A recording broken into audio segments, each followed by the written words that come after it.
Okay, welcome back to Ask the Doctor. One of the questions I get a lot is about stress, because stress has so many elements tied to it. When you look at different diagnoses, someone will say, well, that's a stress-related one, or stress plays a role in that. And it's an amazing thing because you think, stress is pretty natural, right?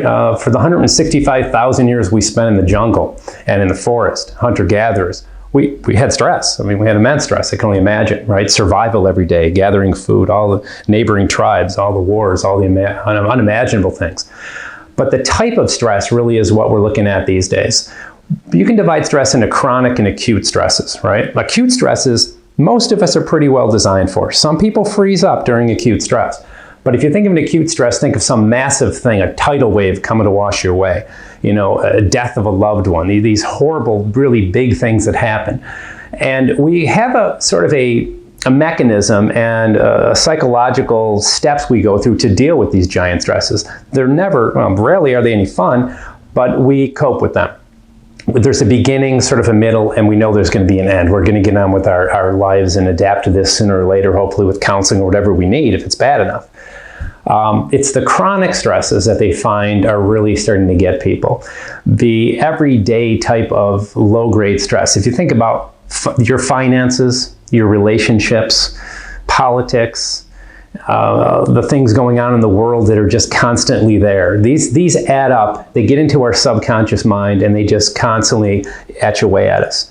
So stresses are to be dealt with in whatever way we can, having coping mechanisms. But I think the first thing is to categorize them properly and then deal with them in the associated way.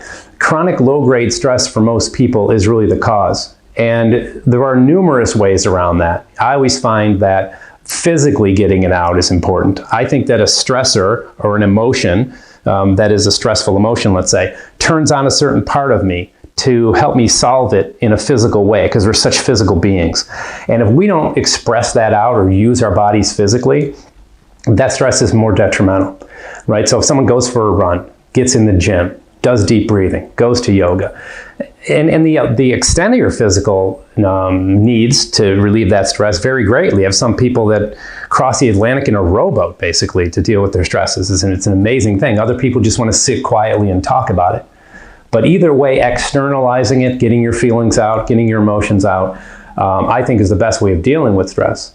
So make sure you're understanding that it's usually the chronic low-grade types of stress, and finding coping mechanisms, ways of expressing that, getting that out of you, I think is the real key. The acute stresses, as I was saying, we're kind of built for those. Even though they're stimulating and they're horrific, we do have a way of dealing with those, because I think those are a little more natural. The chronic stresses are more part of modern living. Okay, thanks.